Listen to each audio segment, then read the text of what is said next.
Peter Pan was released in 1953 by Walt Disney Animation and is their 14th animated feature film and is based on the play Peter Pan or the Boy Who Wouldn't Grow Up by J.M. Barrie. And the story follows Wendy and her brothers who are whisked away to the magical world of Neverland with the hero of their stories, Peter Pan. As a kid, I loved Peter Pan, so much so that I dressed up as him for Halloween one year and would wear that costume around the house on a daily basis, playing pretend as a 4 or 5-year-old does. But it might surprise you that I never grew up with this movie. I grew up with the Steven Spielberg movie Hook and would watch that film on constant repeat. That was my introduction to Peter Pan, and the only concept I had of the character aside for the Disney images in my head. Other than that, I never watched a single frame of this movie until many years later, past my Peter Pan phase. So it's funny. I have so much nostalgia built up for this character, but it's mainly from that live-action film and my concept of what the Disney character was, despite never seeing it. So it's always funny watching this movie since I never grew up with it but still loved the character so much. So I'm excited to finally share my thoughts here with you guys and see once and for all what I think about this classic adaptation. But before we get into that, let's do what we always do here and go behind the scenes to see just how this film was made. Walt Disney began his obsession with Peter Pan after watching a touring production of the play in 1913, and by 1935 he was already expressing an interest in adapting the story as his second animated feature after Snow White and the Seven Dwarfs. In 1938, Roy O. Disney went to London to acquire the rights from the Great Ormond Street Hospital for Sick Children, but was disappointed to find Paramount had already bought the live-action rights to the story.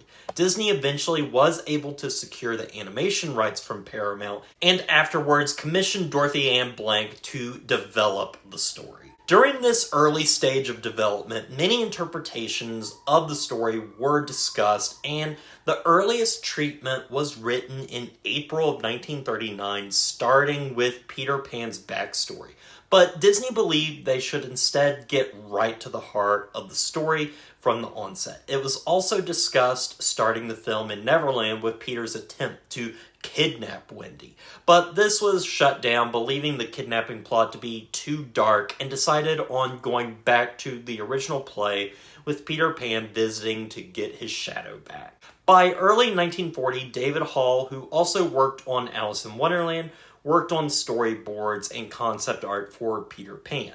And by 1941, the basic story of Peter Pan was complete. But upon the Pearl Harbor bombing later that year and the United States' entry into World War II, production on the film was halted as the military took control of the studio, commissioning them to make propaganda films. Due to this, many other films were suspended, but thanks to the Bank of America, production on Peter Pan was still allowed to continue during the war. During this time, scenes were created and approved before a script was finalized. By 1947, Walt Disney Productions started to improve financially, and Walt Disney desired once again to return to feature-length filmmaking with 3 projects in mind, which included Cinderella, Alice in Wonderland, and Peter Pan.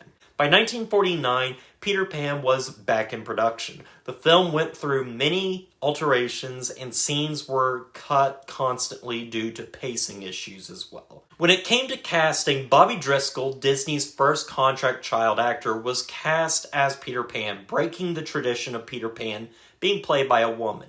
This would ultimately be Driscoll's last Disney film, whose contract was terminated after the film's release. For Wendy, the role went to Catherine Beaumont, who previously voiced Alice in Alice in Wonderland, and Hans Conried was cast as Hook, and George Darling in keeping with tradition from the stage play. But Cary Grant at one point had also been offered the role. Like with Snow White and the Seven Dwarfs, live-action references were used to provide the animators with the appropriate movement. Animation was also very complex, such as with Bobby Driscoll's facial animations making their way into the Peter Pan character, making him too masculine, and this was quickly fixed. As for the music for the film, Frank Churchill wrote several songs during the early 1940s, with Charles Walcott writing additional songs in 1941. In 1944, work was given to Elliot Daniel, but that version of Peter Pan was shelved to work on Cinderella. And finally, by 1950, Sammy Cahn and Sammy Fain were composing songs for the film. And if you remember from my review for Alice in Wonderland, a song written for that film was repurposed as the main title song for this film with altered lyrics, which became the song The Second Star to the Right. Peter Pan was finally released on February 5th, 1953, and was released as a double feature at the time with the documentary Bear Country. The film would go on to have multiple re-releases through the years from 1958 to 1989. As for its box office, the film was made on a budget of $4 million. It made around $8.5 million initially and went on to have a lifetime domestic gross of $87.4 million. Reviews for the film remained mainly positive, with some criticizing it at the time for its lack of faithfulness to the original story, and others finding it a technical achievement. And the voice acting very good. Great attention was given to the picturesque backgrounds as well. The film has gone on to be criticized in recent years, mainly due to the stereotyping of Native Americans in the film as simple caricatures. When the film has aired on TV, the song What Makes the Red Man Red has also been removed, and also providing false tales within the film about the nature of Native American skin. Since then, attempts have been made to rectify the racial problems present in Peter Pan.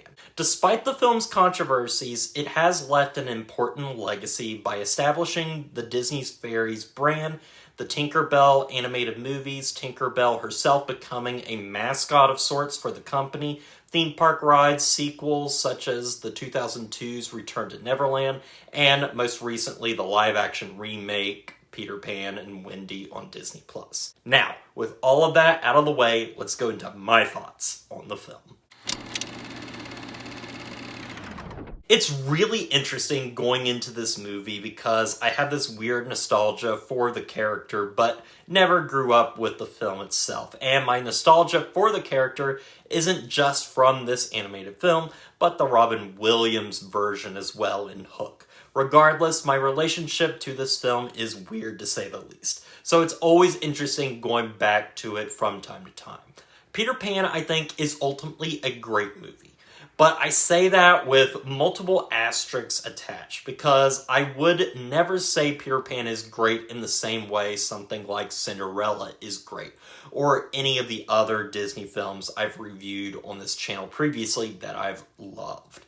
What Peter Pan has going for it most of all that I think has allowed it to stand the test of time is just how magical it ends up feeling. You feel like you're watching a classic when you're watching it. And it's a blend of multiple different things all working together to pull this feat off. First, you have the sense of childhood wonder. This movie really knows how to relate to being a kid at a young age. And we see the Darling family in the beginning of the film constantly playing pretend, believing they are going on adventures right in the middle of their nursery. And it reminds me so much of when I was a kid doing the exact same thing. I remember playing with sticks or invisible swords, doing the exact same thing these characters do in this film. And that to me is magical and leaves me deeply nostalgic. Nostalgia is powerful, and I think the film is able to capture that wonder oh so well. It also is able to capture what it's like to be a kid, not wanting to grow up, taking responsibility for yourself, and we see how the rejection of that can lead to some pretty problematic moments which get the children into trouble in the film. So the movie ends up being a celebration of not growing up, but also that sometimes it's okay to grow up when one is finally ready. And I think that's what makes Peter Pan pretty special and why it works when it comes to theme. The movie is also just a fun adventure, and I can see this being a favorite for young boys in particular, and I'm sure if I had seen this as a kid, I would have loved it. It has a great sense of adventure, and probably for better or worse, provides a bit of a male fantasy of reckless boys going on adventures, fighting pirates, and meeting with Native Americans. It manages to take all these elements of young childhood storytelling and blend them all together. But the film is also held up by some really fun villains. Captain Hook, played by Hans Conried, is a wonderfully fun and almost cowardly character that managed to get a ton of laughs out of me, especially when it comes to his interactions with the crocodile, which is constantly after him. His relationship with Mr. Smee, voiced by Bill Thompson, is also hilarious and some of my favorite stuff in the film. I could watch hours of Captain Hook dealing with the crocodile. It's just a really entertaining bit that works really well. I think the movie also does a good job of putting you in the shoes of a child and showing a bit of their less innocent side. All of the Lost Boys, and in particular Peter Pan, are all brats, which can make them pretty unlikable, which is both a good thing and a bad thing for me. For one, it makes them feel more real, but also I just kind of detest unlikable characters, and Peter Pan is just really unlikable at times in this film, and it does make it hard to really care for him. He doesn't really change through the film, and maybe it has something to say about how he truly never grows up. He is constantly immature, and the film really ends up being about Wendy growing up, as she is willing to do just that by the end of the film and realizes growing up is not a bad thing, which I think ends up working rather well as a theme for the film. And it's probably why Wendy ends up being the standout in this film. Providing this motherly persona, she's the character we truly root for and care for at the end of the day, and Peter Pan himself is just a bit of a brat. The animation in the film is also gorgeous, with the backgrounds in particular just being very lush and picturesque, especially that first image we get of Neverland, which is beautiful to look at. The movie also has a lot of dark hues for its characters, which I was afraid would make the animation look bland, but it's actually very rich, and I'm interested to see how this film might look if it were to be remastered in 4K. Something tells me it's going to look really good. The animation is also very fluid, especially when it comes to the characters. Using actors to provide movements for characters really allows you to get all of the nuances of how the human body moves. The flying scenes in particular are breathtaking, and the scene of them flying through the clouds had me wondering how that was done, because it all felt like something that wouldn't have been possible in 1953, and more like something we'd see in the Renaissance or post-Renaissance eras. This is probably a good time to actually bring up the music for the film, which I think all around is good and catchy, for better or for worse. Songs like the opening, Second Star to the Right, are filled with so much wonder, and it's beautifully performed. It just gives you this feeling you're about to watch something very classic. It establishes that childhood wonder, and then You Can Fly is super catchy and continues what was set up with the opening song. It's energetic and wonderful, and even smaller songs in the film are memorable as well, such as The Pirate Life.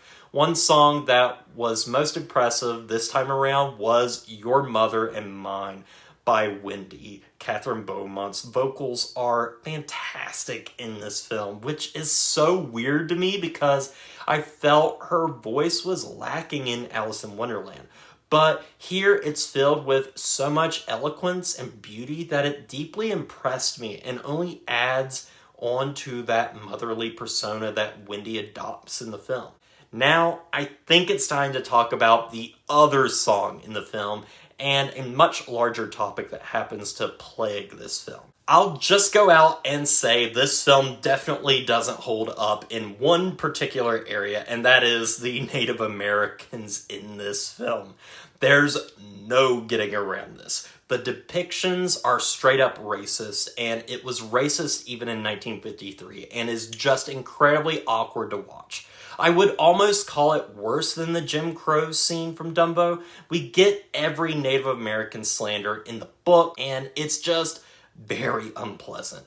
On top of that, we have the chief voiced by a very white man doing a racist voice. The Native Americans also have huge noses and their eyes are often obscured by their hair, making them less human, and it just has not aged well at all. This film, though, for the most part, is still a great film. But you also have to talk about the film with huge asterisks right beside it. How it decides to depict Native Americans in this film is racist and not right. And I'm happy that Disney has at least provided a warning at the beginning of the film now, informing that they understand the outdated depictions, but have decided to leave it as it is because I think it's important not to censor something like this and show the horrible things that we're no longer proud of. Because if we hide this, we can't learn from it and have a wider conversation about it. This is Peter Pan's biggest failing, its biggest flaw. It's a racist movie, and I understand instantly why that will turn some viewers from watching it and even supporting it. But I think it's still important to watch with that context in mind because we need to look at the problems head on so that we can hopefully learn from them, and there's still plenty to admire about the film. But the racism shouldn't go unaddressed either. Peter Pan is, I think, at the end of the day, a great movie that replicates childhood wonder in the best way. Peter Pan himself may be pretty unlikable, but Wendy is the true heart of the film. The music is great, villains are fun, and there's just something purely magical about it when you watch it. It's flawed, marred specifically for its outdated look at Native Americans, but it's still got that feeling of a classic at its core. It's not one of the greatest films the Disney company has ever done, but it holds with it the spirit that has made this company last for so long by evoking wonder and feeling like a kid that'll never grow up. And I think that's the biggest selling point for this film. And with all that said, I'm going to give Peter Pan an 8 out of 10. I really thought long and hard as to where I would place this. It just manages to ride that fine line between a 7 and an 8 for me. I could see myself going back and forth on this one in the future, but at the end of the day, I still think it's a good film with plenty to offer. But what do you think of Peter Pan? Let me know in the comment section below, and as always, don't forget to like, comment, and subscribe to the channel, and stay positive.